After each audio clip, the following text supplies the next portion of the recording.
Welcome everyone to a brand new episode of Idol Talk. In this episode, we are going to talk about the Maho Yamaguchi incident. Maho Yamaguchi is a member of the idol group NGT48, which is a sister group of AKB48 based in Niigata Prefecture. The incident happened on the night of December 8th, 2018, as Maho came home to her apartment in Niigata Prefecture after a performance at the NGT48 theater. She was reportedly attacked by two men who claimed to be her fans. One of them grabbed her by the face, and the other one grabbed her phone, which left her unable to contact the police immediately. That is the basic gist of the story. Now, you noticed that I mentioned the date of the incident, but we're only talking about it now because apparently this incident hasn't been reported for more than a month. News only went out about a week ago, after Maho herself feeling the need to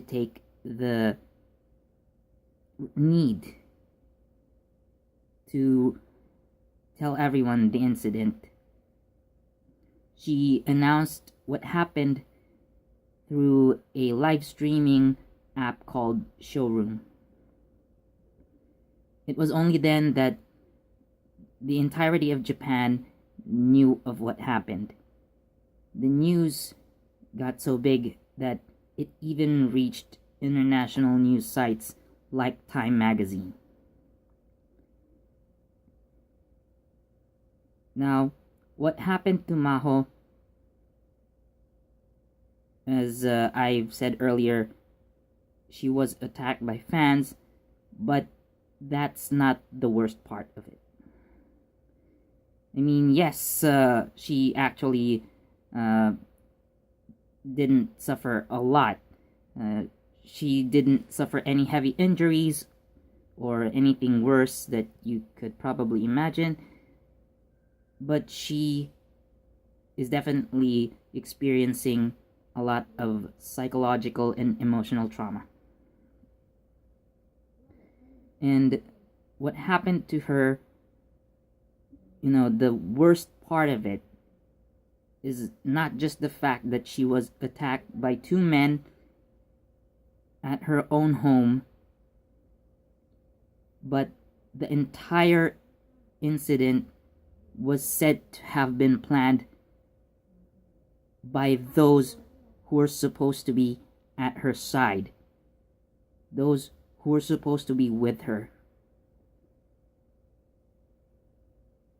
What happened on that night, according to news reports, the men who attacked Maho received information of her address and the estimated time of her arrival at her house or her apartment.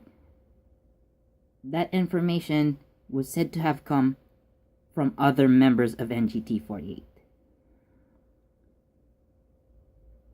Imagine the feeling of betrayal by those who are supposed to be always around you. These members who were seemingly always at her side. So that's what happened. Now, let's get into the hows and whys, I also forgot, by the way, that she apparently has reported it to their theater manager, who was supposedly overseeing all the activities of the group, but apparently he didn't do anything about it.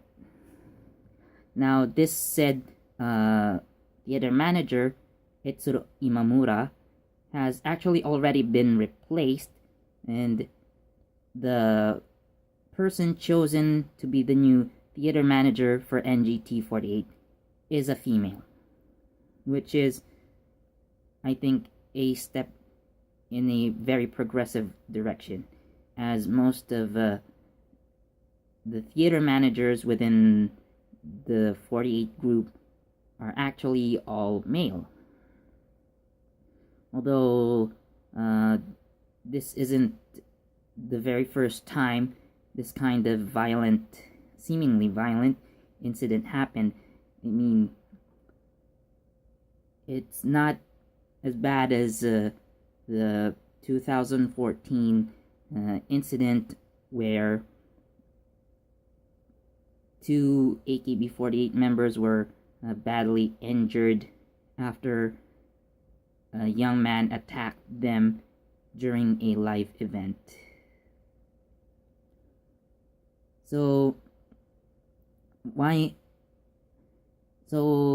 going back to what I was supposed to say, like how and why did this happen? So apparently Maho had tweeted that she wanted to be kind of a role model, to put it simply. She wanted to behave like an idol should, ideally. And it apparently didn't sit well with some other members who would apparently be the ones who would orchestrate the crime. Now, there isn't actual proof, there isn't enough evidence yet to actually clarify that these members were indeed the culprits, but there have been 3 names that have been brought up through fan information that just spread out over the past few days. So you probably noticed that I'm recording this about a week after this whole incident has been reported, because each and every day new information gets released. Each and every day there are updates, and this case is slowly unraveling. Everything is starting to be revealed. So the main members who were implicated in this incident are Rika Nakai, Marina Nishigata, and Ayaka Tano. So according to Maho, one of them gave out her address.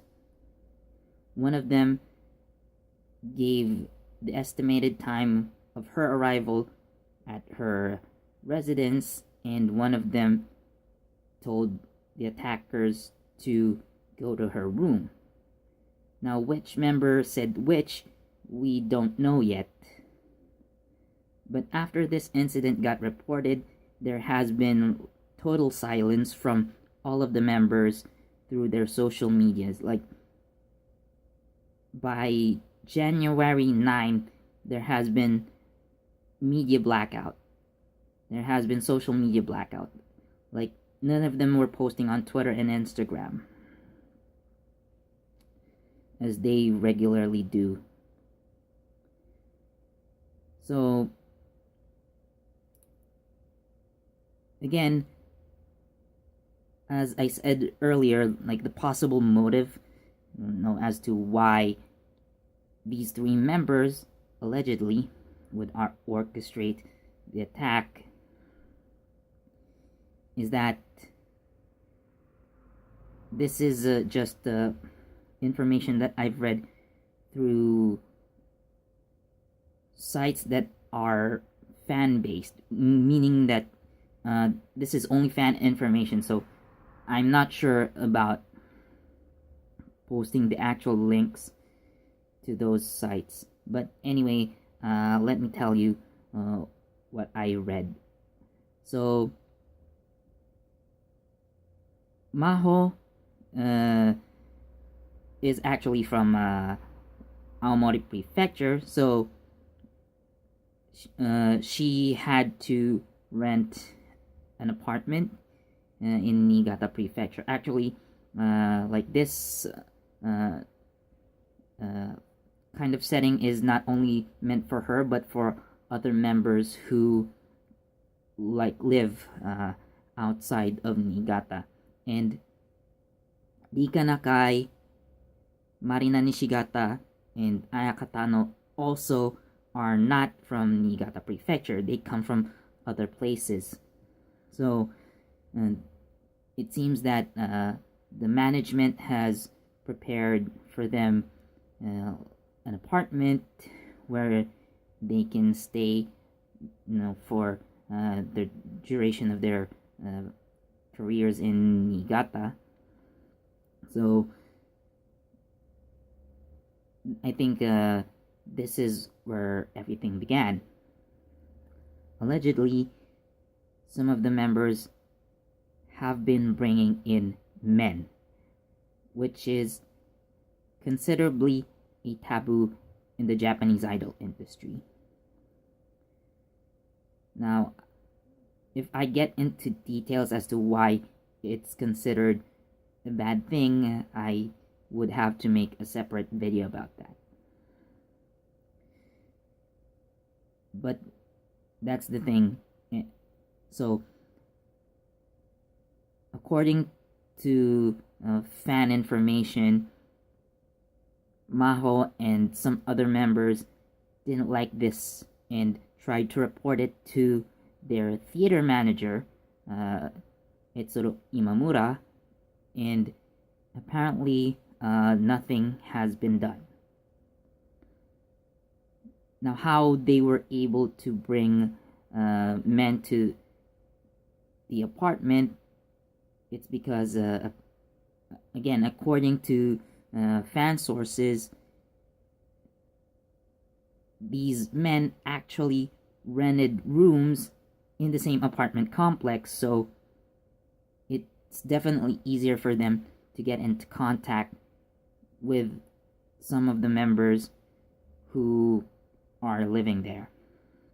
And again, according to these sources, one of the attackers was actually in a relationship with Ayaka Tano, one of the implicated suspects in this case.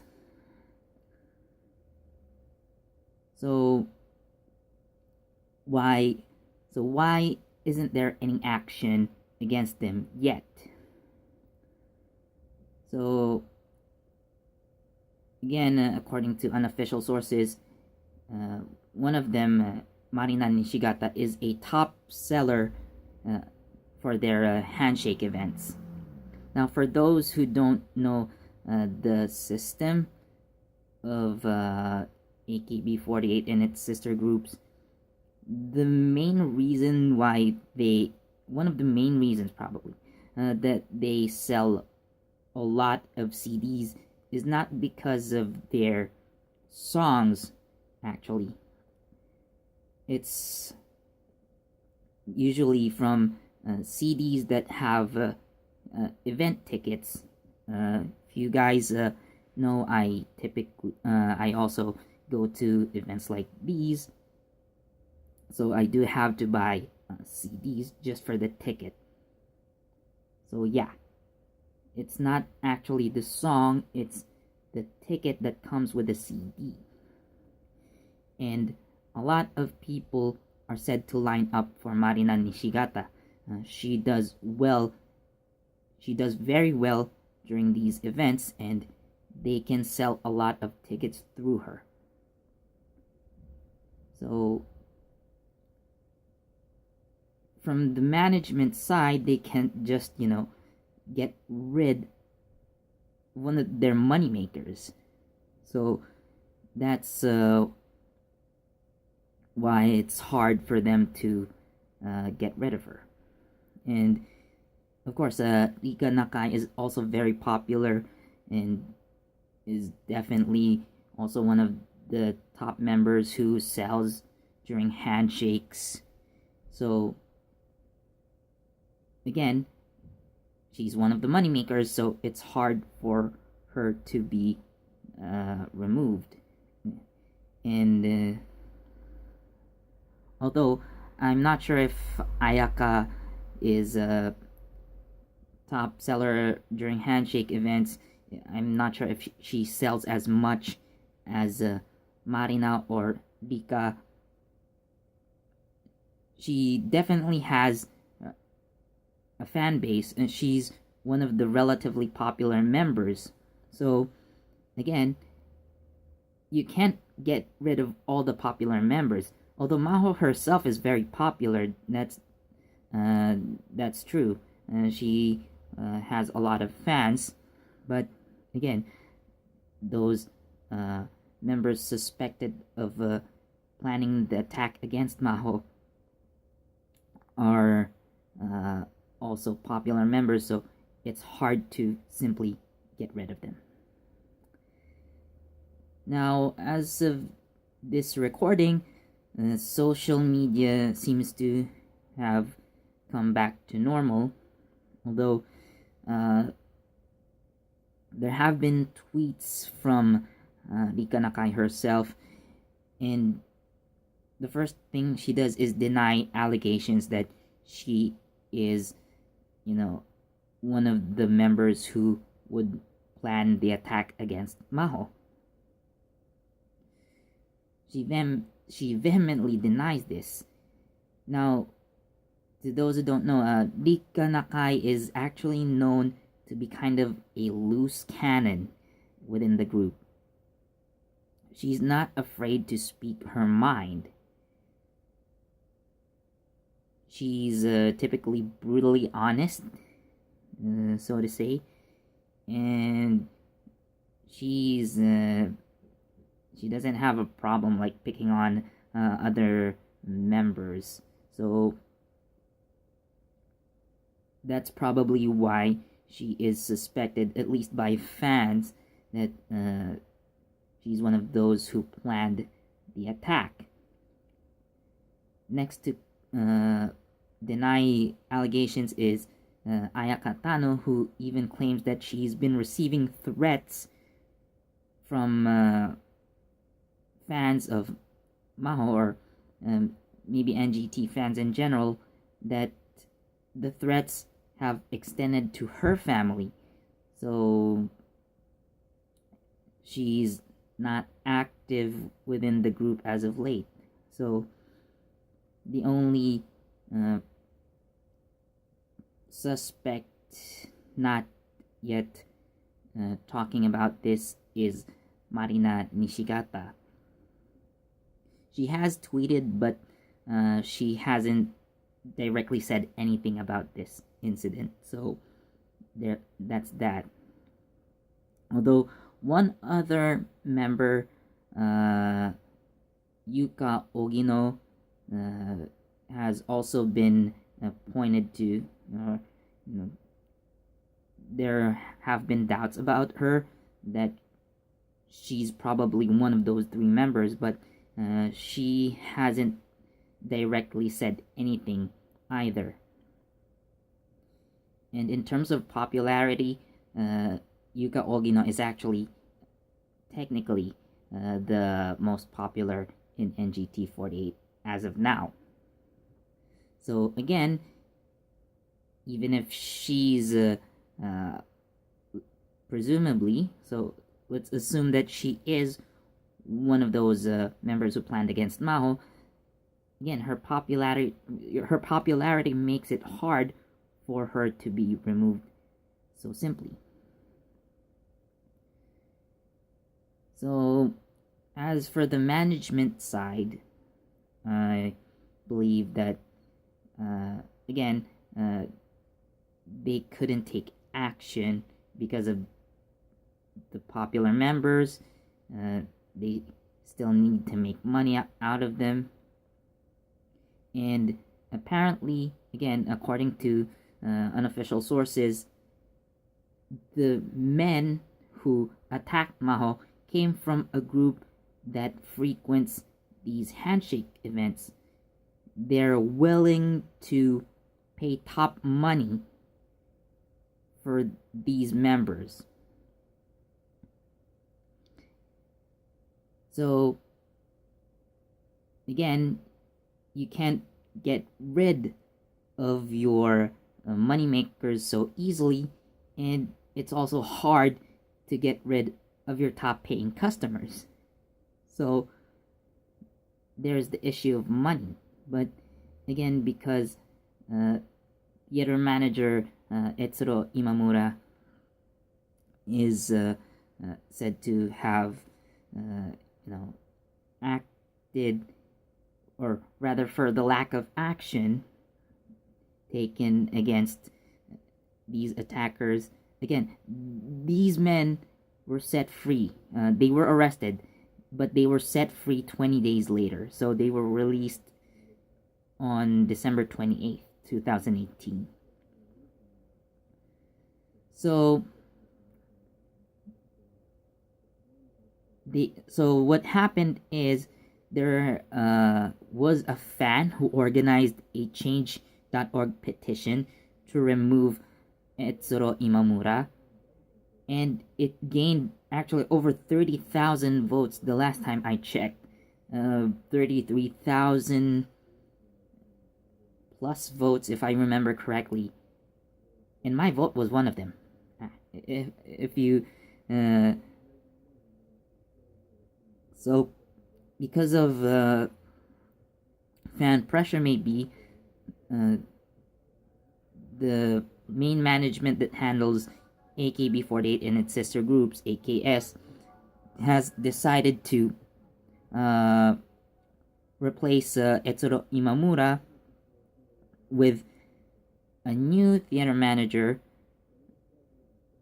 I believe her name is Hayakawa Maiko, or Maiko Hayakawa.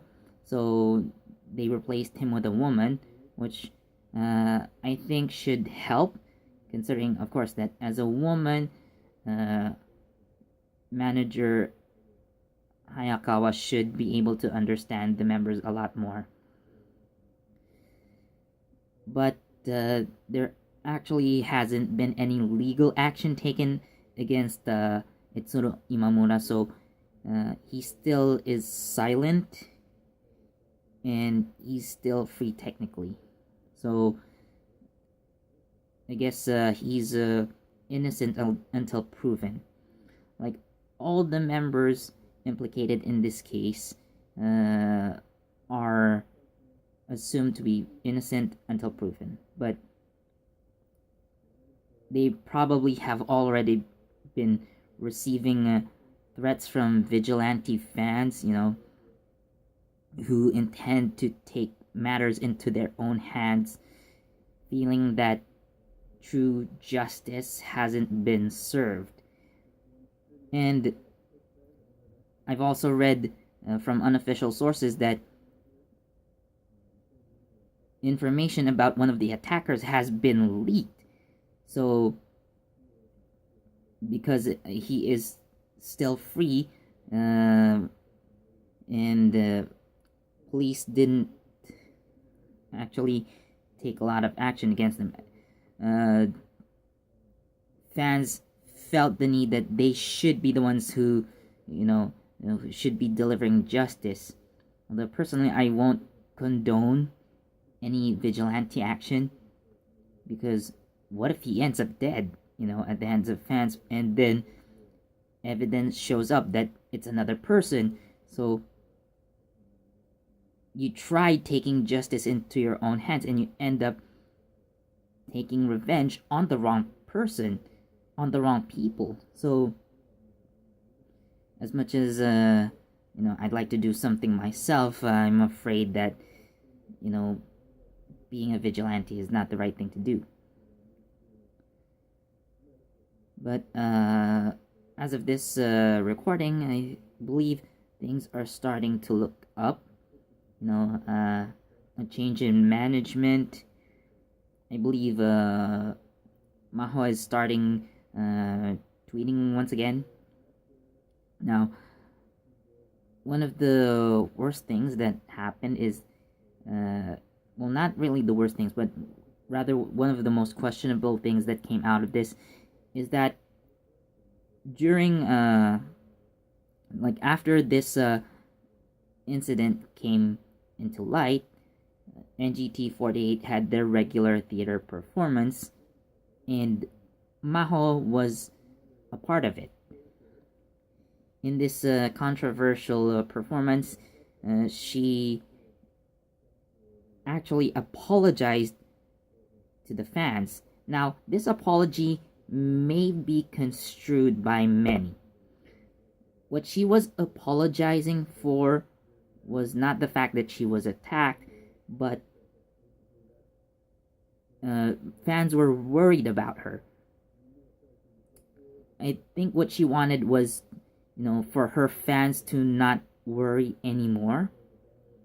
Although it was still visible in the apology that she's still very much bothered by what happened, if not completely traumatized. But I guess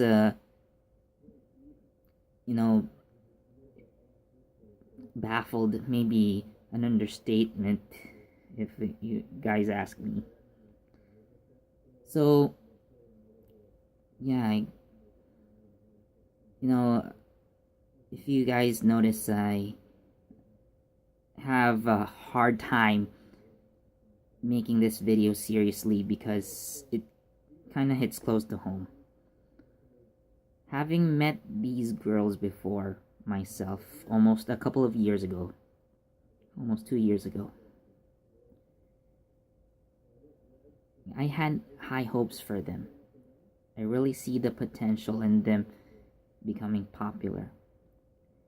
Not just because they have the 48 in their name, like any group that has 48 is definitely gonna get established very soon. Like the AKB48 group has this history already, so they're already made from the beginning. But to succeed on their own as a group with their individuality, I really saw the potential for them to succeed.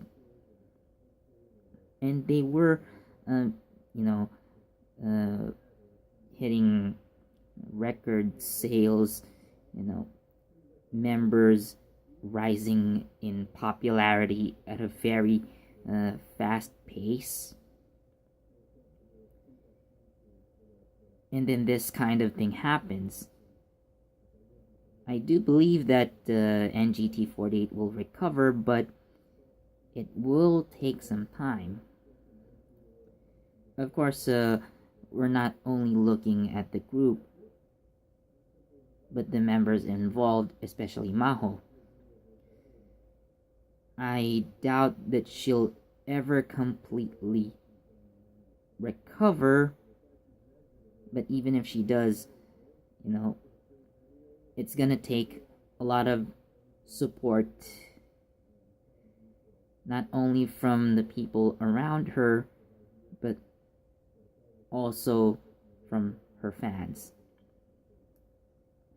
So anyways, I do hope you guys like this video. I know I talked about quite a serious and probably sensitive matter, so I guess I'm gonna go off on a tangent for a bit and encourage all of you watching that if you see some kind of injustice, do something. Though I'd recommend that you go through the proper authorities first. Like, don't just take matters into your own hands, because you might end up doing more harm than good. think of it as, a last resort option. So do anything you can to help out, someone who you think or you see is in need. So thank you so much for watching, and I'll see you in the next Idle Talk.